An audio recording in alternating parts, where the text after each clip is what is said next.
Hello guys! May bago na naman tayong kwento tungkol sa isang delivery boy na namatay at nabuhay muli sa ibang mundo.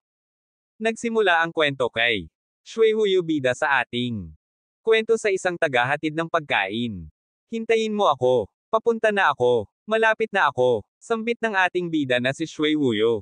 Bakit ang tagal mo? Gusto mo ba akong mamatay sa gutom? Wika ng customer sa ating bida. Bilisan mo. Bilisan mo. Ano ba ang minamadali mo?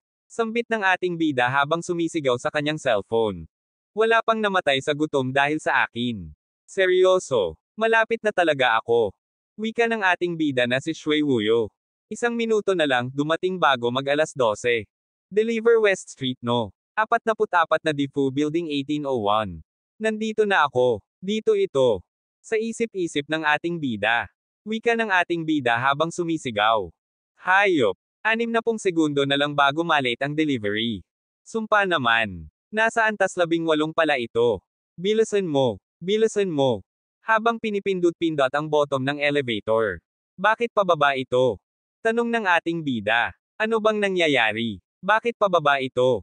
Hoy! Hoy hoy! Pataas! At dito ay binilisan ng ating bida. Ang pagpindot-pindot sa bottom ng elevator. Habang sumisigaw dahil sa inis dahil sa 18, siya napunta. Wow! Muntik na akong mamatay sa takot. Kakaiba, ito na ba ang ika-18 palapag? Tanong ng ating bida. 18. Ang weird. Ano ba talaga ang nangyayari? Wika ng ating bida. Bata. Ang tagal mo. Bilis, ibigay mo na ang pagkain ko. Wika ng isang imahe na mukhang tao. Ha? Totoo nga bang dito ito? Tanong ating bida. Pasensya na, may kaunting aberya sa daan. Wika ng ating bida. Sabi ng imahe na mukhang tao. Tigilan mo na ang satsat. Mamamatay na ako sa gutom. Ibigay mo na ang pagkain ko. Sabi ng imahe na mukhang tao. Ha? Tanong ng ating bida. Aba, ano ba itong nilalang na to? Nakakatakot. Sa isip-isip ng ating bida na si Shui Huyu. Hindi. Kalma lang. Kalma lang. Ito ang in-order mong pagkain. Sabi ng ating bida. Mag-enjoy. Wika ng ating bida. Anong kaguluhan ito, mga bituin? Tanong ng imahe na mukhang tao. Parusahan. Shui Wuyu. Sabi ng imahe na mukhang tao sa ating bida. Ano to? Tanong ng ating bida. Ay, hindi. At kitang-kita ang takot sa mukha ng ating bida na si Shui Huyu. At makikita dito ang ating bida ay nabangga ng isang truck. Anong nangyayari dito? Tanong ng ating bida habang nahuhulog ito sa itaas ng langit. Kasabay niya ang kanyang cellphone. Hayop, kung mahulog ako mula sa taas na to, tapos na ako. Sabi ng ating bida na si Shui Huyu. Isa lang akong delivery guy, bakit ganito kamalas? Wika ng ating bida habang sumisigaw. Kung ako ang tagapagtatag ng Huyu sect, walang ni isang lamok ang mga ngahas pumasok dito. Sa isip-isip ng Grandmaster. Itim na mga bilog. Tanong ng Grandmaster. Nakakatamad. Sino ba ang gustong kumuha ng trabahong ito? Wika ng Grandmaster habang sumisigaw ng malakas. At dito ay tinamaan ng cellphone ng ating bida ang Grandmaster sa mukha at nahulog pa ito sa baba at napasigaw pa sa sakit. At nagkaroon pa ng bukol sa ulo. Sino ang mga ngahas na salakayin ako? Tanong ng Grandmaster. Isang bata lang. Habang sumisigaw ang ating bida. Nangahas kang pumasok sa Huyu sect. Matindi ka rin. Sa isip-isip ng Grandmaster. Hindi mo ba alam na walang kahit isang lamok ang nangangahas pumasok dito? Napakadelikado ng proteksyon ng sekta. Sabi ng Grandmaster. Habang nahuhulog ang bida. Ano to? Tanong ng ating bida. Bang nahuhulog? Sa hindi inaasahan ay may nabuong demon technique sa palad ng ating bida na si Shui Huyu. At dito ay makikita natin ang proteksyon ng sekta ay nabasag dahil sa ating bida. Anong klaseng demonyong teknik ito? Nasira niya ang proteksyon ng sekta. Tanong ng Grandmaster habang sumisigaw. Paanong posible ito? Ang batang ito, huwag mong sabihing siya ang Diyos na napiling magtrabaho para sa akin. Tanong ng Grandmaster sa kanyang sarili. Hahaha, napaka-interesante. Gusto kita, wika ng Grandmaster. At agad tumalon patungo sa ating bida na may masamang balak. Ano ba to? Ano bang ginagawa ng matandang ito? Lumilipad siya. Tanong ng ating bida sa kanyang sarili. Hindi ito ang oras para intindihin ito. Mababangga ko siya. Lumayo ka, wika ng ating bida habang sumisigaw sa matanda. At nagmukha pang. Itong Phoenix ang matanda ang kanyang magic.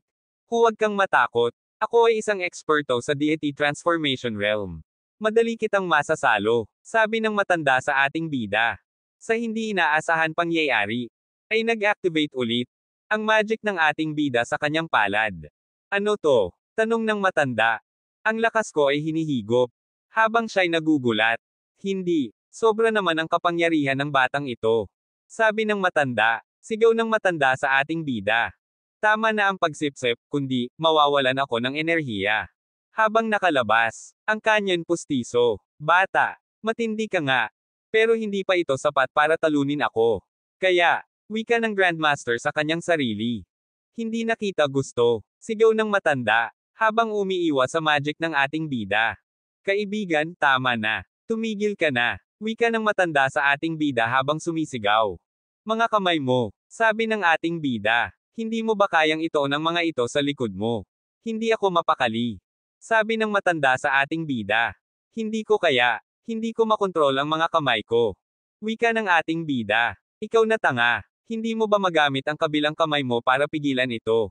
Sambit ng matanda sa ating bida. O tama. Bakit hindi ko naisip iyon? Hahaha. At dito makikita ang bida natin na tatawa na lang. Kaya ko makita ang mga intricacy sa isang sulyap. Napakatalino ko. Sabi ng matanda sa ating bida. Sumpa naman. Bakit lumakas pa ang kapangyarihan? At dito makikita natin ang damit ng matanda ay nagkapira-piraso dahil sa magic ng ating bida. Masama ito. Ang damit ko, ang cultivation ko, sigaw ng matanda.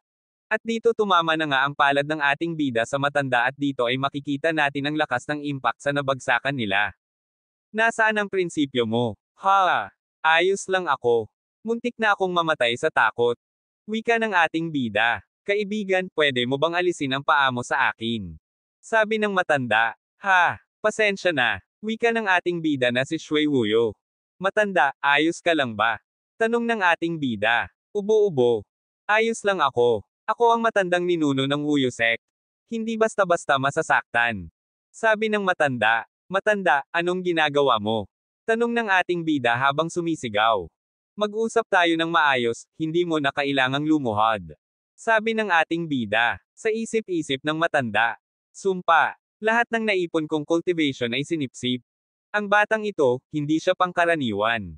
Sino ka ba talaga? Wika ng matanda. Ako. Ang pangalan ko ay Shui Wuyo, isa lang akong tagahatid ng pagkain, sabi ng ating bida. Mabuti. Shui Wuyo. Nagdesisyon na ako, sabi ng matanda. Ngunit ang bida ay walang idea kung ano ang sinasabi ng matanda. Simula ngayon, ikaw na ang magiging leader ng Wuyo sect. Sabi ng matanda sa ating bida. Ha? Ano? Ayoko. Ayoko maging leader ng sekta. Wika ng ating bida habang naguguluhan pa. Matanda, bakit ka na naman lumuhod? Tanong ng ating bida habang sumisigaw sa matanda. Sa totoo lang, ayoko rin. Sabi ng matanda sa ating bida. Anong sinabi mo? Sinipsip ko ang lahat ng cultivation mo. Tanong ng ating bida sa matanda.